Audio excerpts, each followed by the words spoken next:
7 action. सबसे पहले शुरुआत अभय दुबे जी आपसे ही करते हुए, बीजेपी की ओर से कहा जा रहा है अवसरवादी पार्टियां जो राजनीतिक कुनबे को बढ़ाने की कोशिशों में लगी हुई हैं, परिवारवाद के साथ वहां पर पहुंच चुकी हैं। कितना भी दावा कर लें 2024 में सब फेल रहेंगी। क्या है इस पर प्रतिक्रिया आपकी अभय दुबे जी? आप कहाँ थे ज्ञानी बाबा? अभी बताता है भाई, अभी बताता है, अभी किया ना, अभी बताता है। एनडीए का गठबंधन सत्ता के स्वार्थियों का समागम मात्र है। प्रधानमंत्री जी ने कहा था कि मैं अकेला ही काफी हूं। फिर राष्ट्रीय स्वयंसेवक संघ के मुखपत्र ने लिखा कि अब प्रधानमंत्री के नाम पर वोट नहीं मिलने वाले हैं। तो फिर क्या किया भारतीय जनता पार्टी ने? फिर इन्होंने दिल पे पत्थर रख के मेकअप कर लिया। जिन जिन से हुआ था ब्रेकअप उनको कैचअप कर लिया।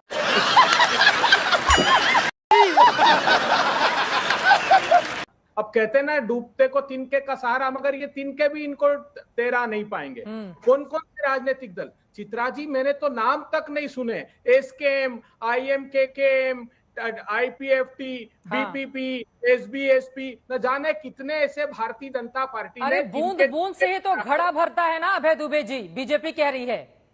आप कह रहे हैं कि आपने बहुत सारी पार्टियों का नाम नहीं सुना, वो कह रहे हैं बूंद बूंद से घड़ा भरता है। चित्रा जी, जिनके पाप का घड़ा भर गया वो घड़ा फूटने वाला है। करवा ली बेइज्जती। इसलिए तो ये तिल मिला रहे हैं। अब हम तो सारे इनके दलों की दाल गलने वाली नहीं है। ये देश ने देख लिया आप कि कैसे संसाधनों की लूट इनकी सत्ता की सरपरस्ती में हुई है। महंगाई की आग में लोगों को झोंक दिया, बेरोजगारी की आग में झोंक दिया, तो फिर इनको समर्थन देगा कौन, बताइए? अरे आप लोगों के बेंगलुरु में जो दल मिल रहे हैं, दिल भी मिलेंगे क्या 24 के पहले? वहां पर भी तो तमाम मुद्दों पर खींचतान है ना अभय दुबे जी। जल्दी से इस पर प्रतिक्रिया दीजिए, उसके बाद के शर्मा जी मैं फौरन आ रही हूँ। मत भूलो कि भक्ति और पागलपन में अधिक अंतर नहीं होता। सांसारिक दृष्टि से देखो तो भक्त पागल ही जैसा दिखाई देता है। देखिए चित्रा जी, देश के सबसे बड़े राजनीतिक दल मिल रहे हैं। आरजेडी है, जेडीयू है, समाजवादी पार्टी है, टीएमसी है, डीएमके है, कांग्रेस पार्टी है, शिवसेना है, एनसीपी। ये ऐसे प्रभावी राजनीतिक दल हैं, इनसे पूछ लीजिए कौन से प्रभावी लोग हैं। अरे राजभर जी, जो कल तक मैं कह भी नहीं सकता प्रधानमंत्री जी के लिए क्या कहते थे। जब राजनीतिक दल कमजोर हो जाता है तो क्या होता है जानती है? चिराग पासवान बार्गेनिंग कर रहे हैं, 6 सीट देना तब मैं आऊंगा। टीडीपी, अकाली दल तैयार नहीं हुए अभी तक। जेडीएस कह रही कि हम जब आएंगे जब हमको कर्नाटका में प्रतिपक्ष का नेता बनाने का अवसर। इसीलिए जब कमजोर राजनीतिक दल होता है तो ये बार्गेनिंग प्रारंभ होती है, जिसके संकेत हैं। तो अब कोई अवसर इनके सामने नहीं। नाइस। तो ऐसे में सब लोग मिल भी जाएंगे तो भी क्या बीजेपी के सामने उस तरह की बड़ी चुनौती पेश कर पाएंगे अभय दुबे जी? चित्रा जी देखिए, जब कांग्रेस पार्टी का प्रचंड बहुमत था तो कश्मीर से कन्याकुमारी, अटक से कटक तक कांग्रेस ही कांग्रेस थी। ठीक है। आज इनके 11 प्रांतों में एक भी सांसद नहीं है। 52 लोकसभा सीट पर जमानत जब्त हुई और मंथन क्या कर रहे हैं? 160 सीटें जिस पर मार्जिनल हार जीत हुई है उन पर फोकस भारतीय जनता पार्टी करेगी, इनके प्रवक्ता आकर कह रहे हैं। तो इससे इनकी दयनीय स्थिति का आभास होता है। दूसरी बात, मैं नहीं मानता, ठीक है राजनीतिक दलों का अस्तित्व है, लेकिन मैं ऐसे नाम गिना रहा हूं, इनके जो गठबंधन में 17-18 दल ऐसे हैं जिनके अस्तित्व का भी पता नहीं। लेकिन चूंकि डर गए, इनको ये भयाक्रांत है कि सारे बड़े राजनीतिक दल एक साथ आ रहे हैं, क्योंकि मोदी जी को नहीं, मोदी जी महंगाई का प्रतीक है, उनको हटाना है हमको। मोदी जी बेरोजगारी का प्रतीक है, उसको हटाना है। मोदी जी जो संसाधनों की लूट हुई है उसका प्रतीक है, उनको हटाना है। मोदी जी साधनों का जो संवैधानिक, बाकी लोगों को भी चर्चा में शामिल करा भी थोड़ा इस डिबेट के कुनबे को विस्तार देते हैं। बाकी मेहमानों को चर्चा में शामिल कराते हुए जैस्मिन शाह जी, सीधे आपके पास आते हुए, अध्यादेश पर सहमति बन गई तो क्या दिल्ली और पंजाब को लेकर भी कांग्रेस के साथ सीट के फॉर्मूले पर विचार हो जाएगा? क्योंकि वहां पर लोकसभा में तो बहुत मजबूत रही है कांग्रेस पार्टी आम आदमी पार्टी के मुकाबले, भले ही दोनों राज्यों में आपकी सरकार। चित्रा जी, पहले मैं एक टिप्पणी केवल बीजेपी के एटीट्यूड पे करना चाहूंगा। इरशाद पटना मीटिंग के बाद जब इस अध्यादेश के मुद्दे पे सहमति नहीं बनी थी आम आदमी पार्टी और कांग्रेस के बीच में, तो सबसे ज्यादा हंसी और सबसे ज्यादा खुशी बीजेपी मनाया करती थी। कहती थी कि देखो ये लोग तो एक दूसरे से बात भी नहीं कर पाते, ये हमसे क्या लड़ेंगे। आज जब देश में सारी ताकतें जो संविधान को बचाने के लिए साथ एकजुट हुई है, तो इनकी नींद हराम हो गई है। बौखलाए हुए हैं पूरी तरह से, और आज अपनी 30 ऐसी पार्टियां जिनके नाम अभी तक किसी ने सुने नहीं हो, मेरा इनसे केवल एक अनुरोध है कि इन 30 पार्टी के अलावा आप ईडी नाम की एक पार्टी है, सीबीआई नाम की एक पार्टी है, आईटी नाम, इन सारी पार्टियों को भी गठबंधन में फॉर्मली इनवाइट कर दीजिए। मुझे क्रेडिट नहीं चाहिए।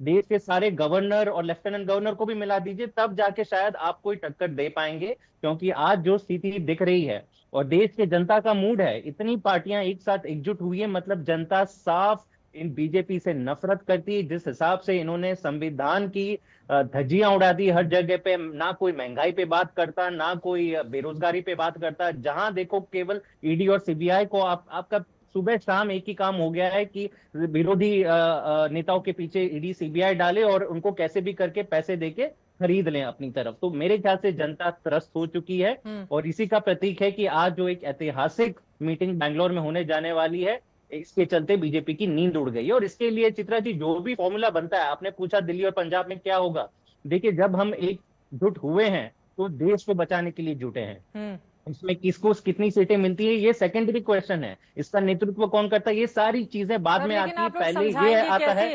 तुम्हें उनकी फिक्र करने की जरूरत नहीं है, उनकी फिक्र मैं कर रहा हूं, तुम मेरी फिक्र करो। नहीं, जनता साफ देखिए, जनता अपनी देश की काफी चतुर है, वो स्टेट के इलेक्शन और सेंटर के इलेक्शन के बारे में बखूबी जानती है। आप भी जानती हैं कि जब जब ये दोनों चुनाव साथ में आते हैं तो जनता को पता है कि राज्यों के लिए कौन सी पार्टियां ठीक है, हाँ। और केंद्र के लिए कौन सी पार्टियां ठीक है। मेरे ख्याल से हमें जनता की चतुराई पे सवाल नहीं खड़े करने चाहिए। हाँ। ये लड़ाई हो रही है देश के बचाने को, देश के संविधान को बचाने को। जिस हिसाब से ईडी और सीबीआई को एक वेपनाइज किया गया है, उसका दुरुपयोग किया गया है इन चीजों से बचाने को, और देश में जो अपार महंगाई का माहौल है, तो आज देखिए टमाटर के दाम हो, किसी भी फल सब्जी के दाम, इनका ये बात ही नहीं करते। हाँ। मणिपुर का क्राइसिस हो रहा है, कोई बात ही नहीं कर रहा है, केवल है। और केवल जोड़ तोड़ की राजनीति, ED CBI governor lieutenant governor का कैसे दुरुपयोग करते हैं। तो इस चीज से जनता त्रस्त है, और इसका जवाब अब आपको दिखेगा ये जब विपक्ष एकजुट हो गया। ये तो लेटेस्ट न्यूज है। सबसे बड़ा प्रयोग सपा और बीएसपी का, ये बहुत बड़ा प्रयोग था, इसको हल्के में नहीं लिया जा सकता, लेकिन तो भी आप बीजेपी का कुछ नहीं बिगाड़ पाए। अनुराग भदौरिया जी। चित्रा जी, जब जनता ये तय कर लेती है कि देश के लिए हमें लड़ना है, देश के संविधान और लोकतंत्र को मजबूत करने के लिए लड़ना है, जब देश के ऊपर जनता वोट करती है तो आंकड़े धरे के धरे रह जाते हैं, आंकड़े पता भी नहीं चलते कहां चले जाते हैं। इसीलिए मैं इनसे कह रहा हूं, जो आज भारतीय जनता पार्टी के अभी कह रहे थे, आपने एक सवाल पूछा, कहते हैं नेताओं के मिल जाने से जनता नहीं मिलती है। अरे यही तो हम इतने दिन से कह रहे हैं, आप जो तोड़ फोड़ कर रहे हो, विधायक लाला के जो सरकारें गिरा रहे हो, बना रहे हो, तो नेता के आने से जनता नहीं आती है। जनता तो वोट के समय ही अपना वोट देगी। आप नेता लेके, विधायक लेके आप सरकारें बनाते गिराते रहो, उससे क्या फर्क पड़ता है? अरे ये जो आप प्रयोग इतने डरे सहमे हो, आप अनुराग भदौरिया जी, उस पर टिप्पणी कीजिए ना। जनता को आप मूर्ख समझना बंद कर दीजिए।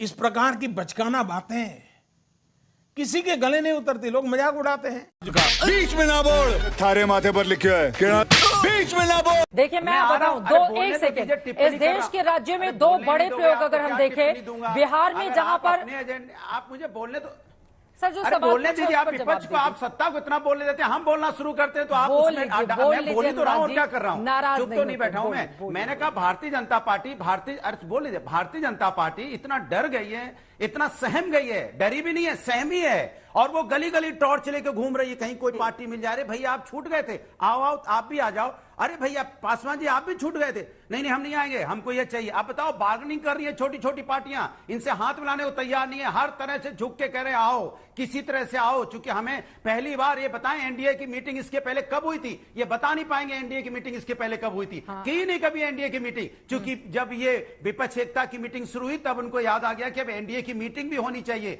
तब इनको अपने विपक्ष दलों का थोड़ा थोड़ा याद आ रहा है कि उनको समेटें। इसीलिए आपकी एक लाइन चल रही थी, दलादल मस्त कलंदर, तो मैंने कहा दलादल मस्त कलंदर, विपक्ष का पहला नंबर, बनेंगे हम ही सिकंदर। Emotional damage. चिंता मत करो, इसलिए आप परेशान हो, आपकी परेशानी हम समझ सकते हैं। आप घबरा के कुछ भी कह रहे हो। आप अभी कह रहे थे वंशवादी की बात कर रहे थे, आप जिनको टॉर्च लेके घूम रहे हो वो कौन है? चिराग पासवान जी कौन है जो टॉर्च लेके आप घूम के अपने पास लाना चाहते हो? आप राजभर को लाना चाहते हो, कौन है? उनके बेटे को भी तो आप कुछ देना ही चाहते हो ना। आप अकाली दल को घूम रहे हो टॉर्च लेके, कौन है वो?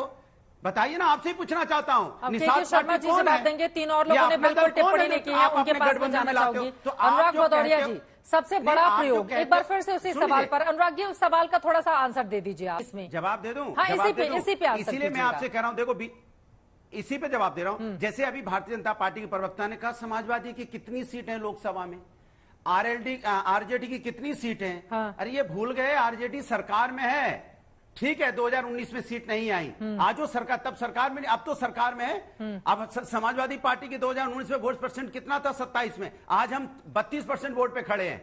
तब हमारे पास वोट बैंक, अब वोट बैंक में फर्क है, तब में और अब में जमीन आसमान का फर्क है। अब जब चुनाव होगा तब आपको पता चलेगा कि आप धरातल पे है ही नहीं। ठीक है। अब जो वोट होने जा रहा है, अब जो चुनाव होने जा रहा है, वो जनता अपने मुद्दों पे वोट करेगी, जनता अपने मुद्दों पे चुनाव लड़ेगी। जो मुद्दों पे आपने उनको सपने दिखाए थे, जो आपने 10 सालों में पूरे नहीं किए, वो 10 साल का हिसाब किताब लेगी। के शर्मा, हाय हाय, इतना सुकून।